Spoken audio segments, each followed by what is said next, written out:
Alright guys, what's up? Happy Chinese New Year. It's back, Base Sloth here, back with brand new gameplay here. I'm using the Tempest, the Weevil, Quick Draw, Long Barrel, and Rapid Fire. So we got patched on Black Ops 3. Some patch notes today revealed the Weevil's been buffed, the Kuda's been buffed, all ARs have been buffed exponentially.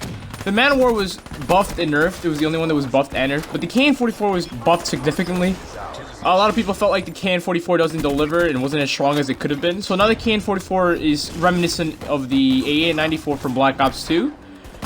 It's still pretty good. Actually, all the ARs were doing pretty fine. The one SMG I hope they buffed more was the Pharaoh. I felt like the Pharaoh was a little bit underwhelming. They nerfed it too. Before, a really popular setup was Rapid Fire and Long Barrel, but Rapid Fire has now been reduced significantly in terms of how fast it can fire. Rapid Fire only allows the chambering between rounds, you know, how you can hold it down and everything, to be a little bit more faster, but not necessarily the bullets itself coming out at lightning speed, which is kind of disappointing. Uplink was changed enough. I used to play the shit out of Uplink because it was really fun. What I would do is I'd get the ball and run Ripper, and it was just fucking hilarious to see people try to get the ball, but they couldn't touch me. But other than that, those were the things that were changed. SMGs got buffed. PS4 got the DLC. They got the Rising Draka. They got the Cove map. You know, they got Awakening. Now, I'm not really mad about that. I mean, I don't really care. I'm a pretty patient guy. There's still a lot of things to do. I'm still like 7th Prestige going into my 8th Prestige. I still have a long way to go. I have been going for the Black Matter. It's pretty hard. I think the hardest one has to be the pistols. I find myself playing hardcore and ruining my KD a lot. I have like a 3.6 KD in this game, but I find it really hard to fucking go into hardcore just for the Black Matter in an attempt to do it. I haven't used Reaper in a while because they've changed Reaper significantly to the point where I feel like he's not as useful as before. Reaper now has, instead of the 5 minutes and 48 seconds of time it takes for the site to reap up, is now 7 minutes and 52 seconds. Now, that's pretty bad. A lot of people were testing it out. A lot of people were saying that the time on Reaper was increased. I don't know why it was increased. In my opinion, I was just looking over all the specialists and playing them all. You know, I've been playing literally all of them. I've been playing Ruin, I've been playing Seraph, I've been playing Firebreak, I've been playing Spectra, Seraph, this guy, Prophet. I've been playing them all, and I wanted to really get a feel for all the specialists. I didn't want to just make an assumption and say blindly that Reaper is the best specialist. Now, in my opinion, the best specialist prior to the patch was Ripper. There's a really good reason why I say this. And it's meant, Ripper is my opinion, Ripper and Seraph combat focus and Battery with the kinetic armor. These three are the best in terms of if you're a good rusher. If you're a very good rusher, you can really make do with these. Now, I'm not saying that the others aren't as good, but the best one has to be Ripper for two facts. Number one, it takes a minute, literally a minute, to charge up Ripper. And in terms of how effective it is, it lasts a pretty long time. And you only need about 4 kills to charge it up again, which makes it a pretty useful, you know, tool. While the other ones require you maybe on the 15 to 20 kill mark, you're only going to get to use them maybe once or twice a game. But with Ripper, you're able to use it pretty much basically the entire game if you're an aggressive player. And I feel like with aggressive players, they'll get more with this. Now, of course, there are other options. Reaper is just as good. Don't get me wrong, I love Reaper. I was a diehard Reaper fan in the beta. If you saw my old videos, you would know that I loved the Reaper. I felt like Reaper would have been the most overwhelming one. But then there came some changes, in my opinion, in terms of how I see things. Now, there are a few specialists which kind of are counterintuitive, in my opinion. Now, number one is Seraph and Prophet. Now, here's my reason why.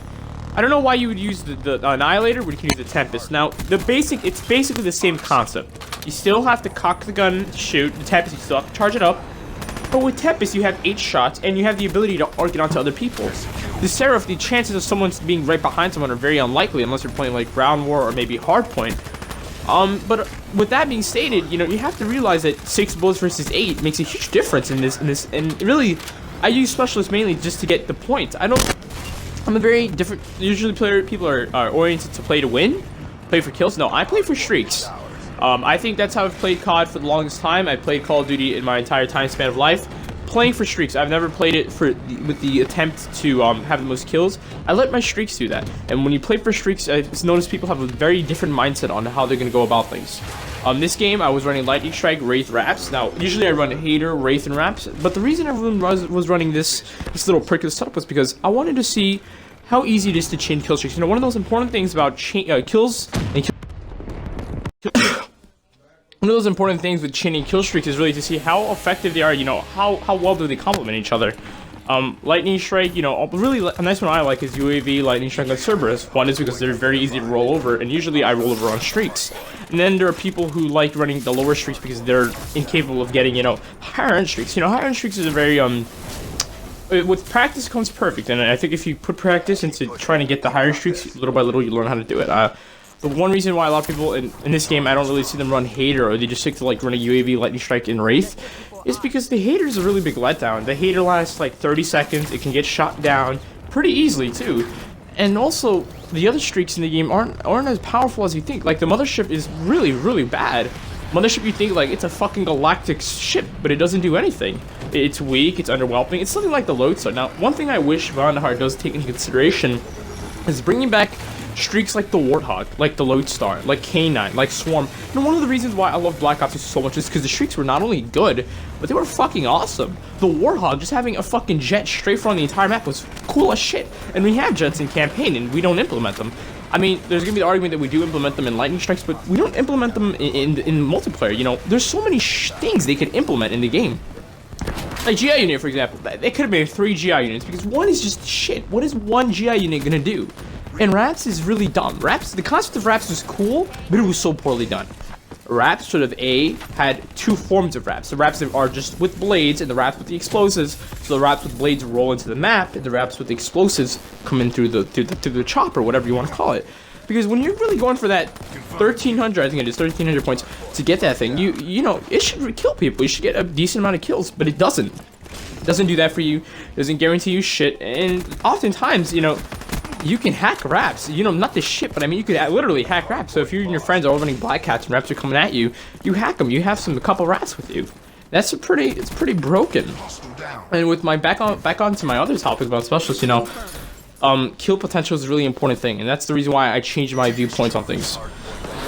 I think with Ripper, it's very easy to ambush people. I think Ripper has the greatest range in terms of how. I don't mean like actual range, because we all know that the blade is not that long, but the ability to ambush people and the ability to catch them off guard and the ability to chain is very important. I really want to show you guys a clip, maybe in a future video, just showcasing a 7-man on ground war with Ripper. 150 times 7, do the math. That's a pretty damn good amount of points. It's a crazy amount of points. Ripper's kill potential is exponential. And Tempest is phenomenal too. Tempest has 8 shots, the ability to arc, good for destroying score streaks, good destroying for helicopters. Fun fact: 8 shots from this destroys a mothership. Just 4 shots from this destroys a wraith, and 2 shots from this destroys a GI unit. That's absurd. That's crazy. In terms of longevity of specialists, I really want to see some new specialists. I know in my previous video I discussed really just some bullshit rumors about specialists, one of them being a zombie specialist. No. What I hope they do is they take into consideration all the cool things in campaign and they really analyze it. They really do. You know, one of the most important concepts I think for specialists has to be its backstory. I do like the lore. For those of you guys that don't know, this is a simulation. This is nothing in this game is real. This is just like basically the concept behind this is if you get the hero armors, you'll know is someone stole a DNI copy of all of them and they're pitting them up to see which one is the most effective and the aggressive one. That being stated, there's like 2 spots. I think the only ones that are well aware that this is a simulation is Spectra and Firebreak. Now I don't know why the most uncultured person knows that the fucking thing is a fake simulation, but he does know, and now we're trying to figure out the spy. With that being stated, I just want new specialists that are pretty overpowered. Of course, all the specialists in this game are, some of them need some retweak. I think for the beta, they kind of failed to capitalize on the effectiveness of them all, and they really failed to underline the importance and the effectiveness of just the battery was so good in beta, and now it's just shit. Alright guys, this is gonna be the end of the video. If you like it, please leave a comment, rate, subscribe. Constructive criticism is allowed, and have a good day, man. Just take care, guys.